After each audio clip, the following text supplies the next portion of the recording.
Hey,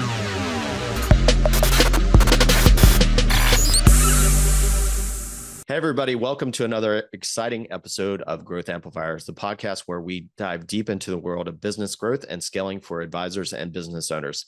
Today, we're honored to have a true expert in profitability with us, the founder of the Profit Center, Juan Cervantes. While there are countless advisors out there offering various solutions, Juan specializes in one crucial aspect, profitability. At the Profit Center, Juan and his team have honed the art of turning businesses into profit-generating machines. They've incorporated innovative tools and methodologies, including the renowned Profit First cash flow management method, to help entrepreneurs and business owners maximize their profits.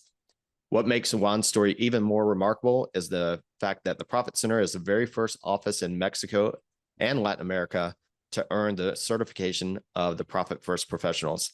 It's a testament to his dedication and expertise in guiding businesses towards financial success. Welcome to the show, Juan. Thank you, Manny, and say hello to everyone. It's I'm very happy to be with you in this episode. Well, I'm excited to have you here. I know we've got some great things to talk about. One of those things being Throughput Accounting. But before we jump into that, can you expand a little bit more about who you are and what you do? Okay,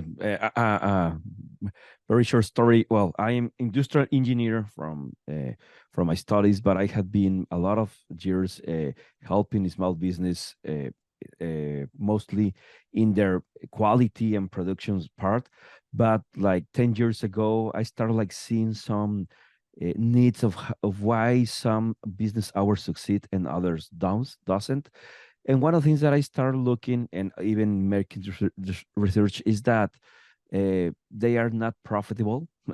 they are struggling with their cash flow, and so that's the opportunity. It isn't that they are not very good with what they do. Is what the context is not playing in favor of us. So that's how we get into this. I am also an entrepreneur, even though I have the Profit Center. I have another business, and I have been through all this. So that's like looking for the medicine to release the pain. I also helping other colleagues of how they can strive in their business. I love that. And, I think a lot of us work in that way where as we encounter challenges and find our solutions and ways to work through those, we obviously want to share that knowledge with others. So I really think that's a beneficial thing that you're doing with your clients and the people that you're serving. Speaking of that, who is it that you primarily work with? Well, it's mostly service business, digital agencies of marketing, some dentists, even some accountants. I'll help them. So it's mostly service, small or medium business, and we don't say to no to them, but also we work with manufacturing business, even though that it's becoming a challenge, but it's really interesting of how we can coach them, even though we are in other place. So that's mostly the principal customers or types that the business that we help. And I know you mentioned you have an office both in Mexico and in the U.S. And so you're serving a lot of bilingual and Spanish-speaking businesses. Is that correct? Yes. One in my spice life or my spice experience, I used to be a sales manager for a Mexican factory of candies, and I go to the States, so I know like the Hispanic culture. I used to work in or have business in Texas and Illinois and Georgia. So yes, that's one of the things that I'm retrieving of helping my connationals and all the Hispanic people, because sometimes talking about numbers or talking about these concepts that they like, even though they speak English, like I want to speak it in my language, because I need to be explicit and say what my brains are saying to me, even though that someone can help me. So that's I'm helping some of them of how to make these improvements in their business also. Now, earlier you mentioned that a lot of these business owners don't understand the number. What other large challenges do you see that are some of the services that you help them with? What are the biggest problems that those businesses are encountering? Yes. Well, just a question to answer that, Manny. Like my experience for me is like if we see like the business owner, if the business was a like a three-leg stool, business owners or entrepreneurs, they're very good mostly at two of the legs of the three legs. One is sales. They're the ones that are selling their product. They know how to sell. They are the ones that are making rain in the business. They bring in the business and money into it. And then the other ones are the ones that they can deliver. They can make the magic happens. They know. So that's like the kind of two types of entrepreneurs. So the most challenge that I have found is like the third leg that the business needs. It's like the financial or management thing, and that's the one that makes them sometimes being in this challenge, because they're very good selling, maybe they're very good delivering, but no one, maybe if they don't have their team, is looking for the financial part, and sometimes that put it in challenge. I don't know, for example, I have been looking people that I don't know, they have a very good product, for example, and they start trying to sell to a big wholesale uh, client, and because their product is very marketable, they're very proud, they have a little attack and all that, it's a very good fit for that, but financially it won't be prepared to be like this money cycle of 45-60 days. So that's the kind of challenge and say mistakes, or maybe it's like immature decisions that we make because we are sales driven or operational driven, and not like having this financial. So that's the kind of struggles and challenge I'll help them. I help them, helping them to manage their cash flow, making better financial decisions, knowing their business through their numbers. uh, I become like the business voice of the voice of their business, of what they can do and can't do with the business, if they are making putting in a stress situation, or it's a very uh, commodity, and okay, you can ask for more, or no, you are right now like that's the thing that it will make it. If you keep running, you will break it. So that's like the kind of things that I do with them. And I can totally see how that can be important, right? Because they've sold it, they know that they can deliver it, and they're excited because, hey, I just sold this, large deal, but then maybe they don't see the details and realize that although that sale has been done, we're not going to see that money for 45-60 days. And there's, maybe they're not aware of all those expenses that are going to come due right away, and all the stress and anxiety that comes along with having to deal with that. And if they're not prepared for that, that can really blindside them. And I'm sure a lot of those businesses, by selling a big opportunity, may actually take themselves out of business. Yes. Yes, as I say to them, you may have a good sale, but it's maybe not a good deal. So that's very common. Like, you put a lot of zeros to the invoice, but then okay, it wasn't really a good deal, and then you prefer like, okay, I'll prefer to be like in the small invoices that I in control. But that's the things that we can prevent, and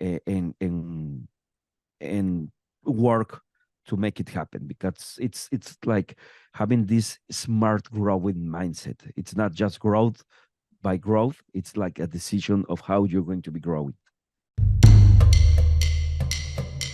Hey there, this is Kenny from Growth Amplifiers, here to ensure you get your awesome ideas into action to grow and improve your business and achieve your full potential. Take the first step by visiting growthamplifiers.com and clicking the Start Here button. Take the assessment to get your personalized score. Then select from free resources to learn how to improve your score. Don't wait. Be proactive and take action now by visiting growthamplifiers.com and clicking the Start Here button. And always keep on amplifying. Now, let's get back to the show. I like that. Smart growth. as you know, if there's someone listening to this right now and maybe they're in that situation where, hey, I'm great at sales, I'm great at delivery, but I am similar. I don't understand the numbers. How do you help them? And is that where throughput accounting comes in? What are the techniques and the frameworks that you use to help these businesses? Yes, I mean, as I say to mostly my customers, knowing your business is like having a car. Maybe you're not like the mechanic, the ones that is going to open the machine and going to disassemble the motor, but you need to understand the dashboard. So throughput accounting, it's a method, or it's like a yes, it's one part of a big philosophy or business philosophy of theory of constraints that was uh, prepared or designed by Eli Goldratt. He was an author. He passed away some years ago, and he has very many philosophical business things. And one of he proposed is throughput accounting, that it's a way of seeing the accounting and making business decision very easy. Uh, Throughput, as Goldratt mentioned, it's been noticed as the speed of how the system make money. Okay, so in the first, he starts seeing all the business as a system, not as departments that work separately. It's one system. And when we say, or when he say about the velocity or the speed, is sometimes you can sell and have maybe a good margin of your products, of your of the service that you do, but then you have to keep in mind the time, and the time is the time that takes you to sell, the times that takes you to prepare to deliver, and the time that gets you uh, to collect the money.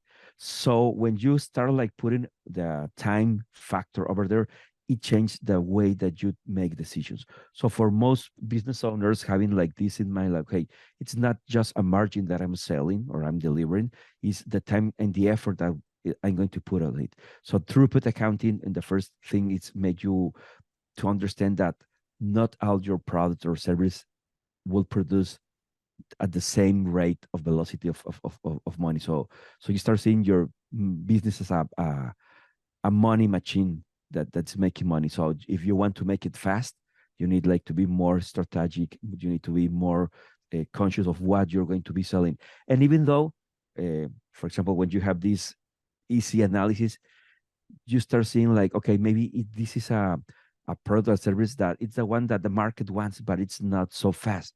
What are you going to do to make it more fast? And then you start making some improvements in the process, the system. So the first thing is like to explain this concept of throughput, and then throughput, you're going to watch for only three indicators: the throughput, that it's like this margin over time concept. Then you need to look for inventories. Inventory is going to be all the money that it's captured in the business that is going to be used to sell, and that's like the physical inventories, but also all the assets that you have. Maybe you have a machine, maybe you have some equipment. So it's all the money that you need. So in that part, you start seeing opportunity of maybe having some assets that are being underutilized, and maybe you might need get rid of. Okay, or you need to, maybe you'll need that new machine. You maybe need a used machine that will give you the service. And the third indicator, it's called the operation expenses. That's the money that the system will need to make its work. So that will be all the things that we know. It's all the payroll, the rent, I don't know, all services, all the things that's over there. And the idea here is how to optimize them. But here is very important, because it's like a certain rule. Sometimes if you look business through the cost worldview, some consultant will go directly to the operation expenses and try to get rid of some of them. Here, the process is you need how to increase the throughput, then how to optimize, let's say, inventories, and the third step will be how you get minimize or reduce the operating expenses.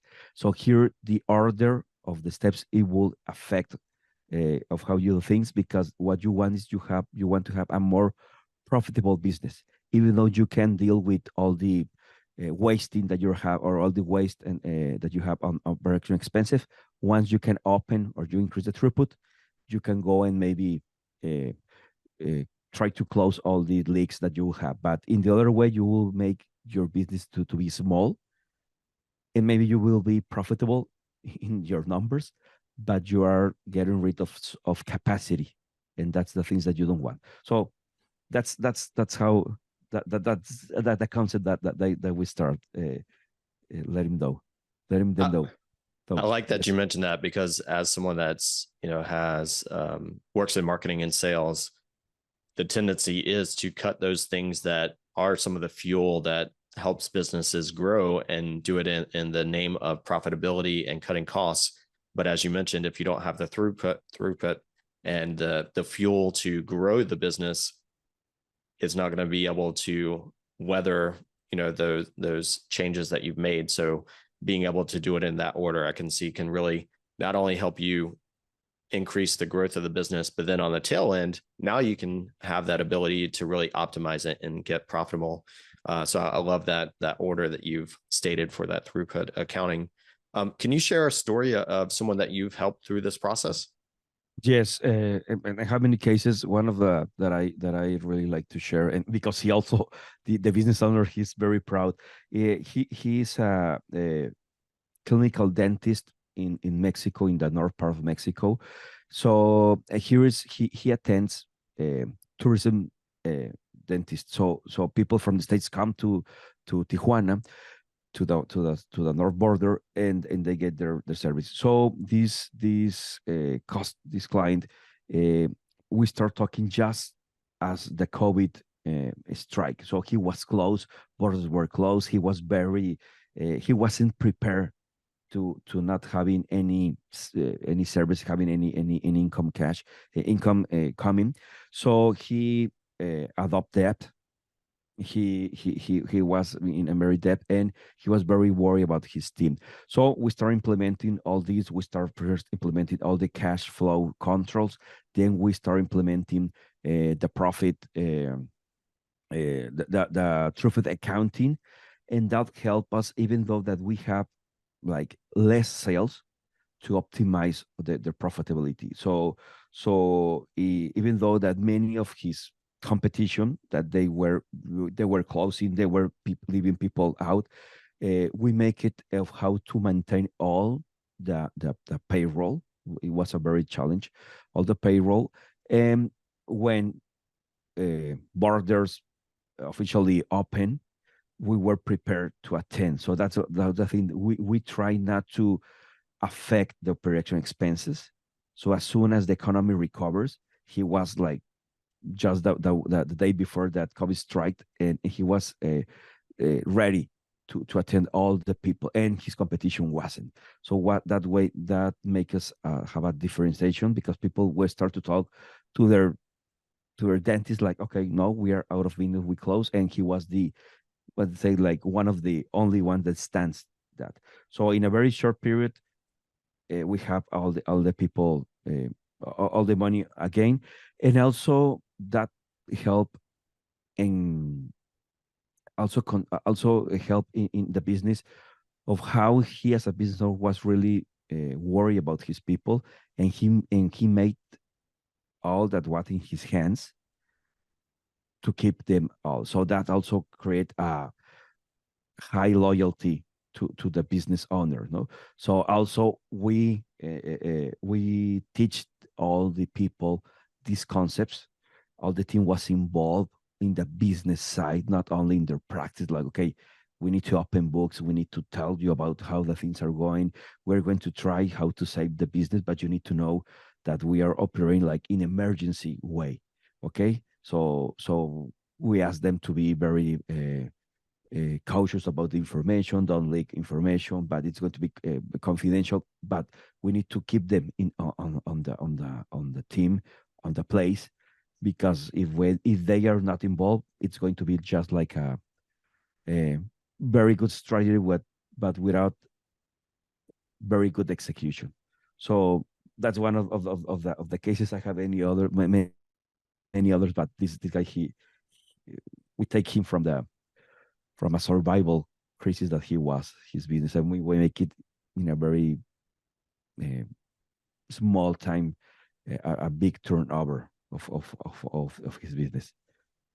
I think that's a great story, and you definitely saw that during the pandemic, that the businesses that weren't healthy, that didn't understand their numbers, those were the first to shut down. And I really like that you brought in his team and had a very transparent communication with them to say, hey, all the cards are on the table. Here's what we're dealing with. We're doing this so that we can all survive and then be able to have a foundation so that when we come out of this, we can really thrive, because those businesses that were able to weather the storm, that had those sound financial pillars in their business, were able to come out and grow exponentially coming on the other side. So I think that's great that they had a partner in you that can help them through that process. Ooh, got a little emergency warning here. So moving forward, I know we love to share resources and tools that advisors can use to help their businesses grow. And I know you mentioned one that you really like, and I'd like for you to share a little bit more about what you love about the theory of constraints and what that's meant for your business. Okay, for me, it has been having a new lenses of how to see the business, and the way that I have known it. Like when I was studying in university, they made us read a book that I recommend, that it's called The Goal. The Goal, it was the first book written by Ellie Goldratt. It's a business novel, so without giving any spoiler, like you need to read it, but it's about the story of a manager that they're going to close their division. So he looks and he encounters his mentor that gives like the tips that are the concept of throughput, inventory, waste management, and other things regarding the theory of constraint philosophy. And that's the way that he takes out the business from that point. So it's a business novel. So that's a book that I would recommend. For me, when I read, like, I was like student, like, it's a very like weekend lecture. But then when you go out to the business, like, okay, this is gold. This is really, really wisdom. So I will say, and it's very practical. So that will be like if you can read it, that will be a very good start of knowing trade constraints, and then you can go further regarding what's your business. If you're manufacturing services, there is a lot of lectures and information regarding that. So that's one of the things that I will suggest you to, if you want to know most about tariff constraints. Oh, I love that. I've read the theory of constraints. I haven't read The Goal, but I love the thought of a business novel, because it makes the information a little bit easier to digest and remember, because as you know, stories are what people remember. So if you haven't checked that out, make sure that you go check out that book, The Goal. He's got a ton of great information. So I think that's a great recommendation. Juan, if there's an advisor out there, maybe they've got a potential client or a client that's bilingual, or maybe that has needs that align with your specialties, or if there's a business owner out there that heard some of your story and they say, hey, that's exactly what I'm going through, how can they connect with you?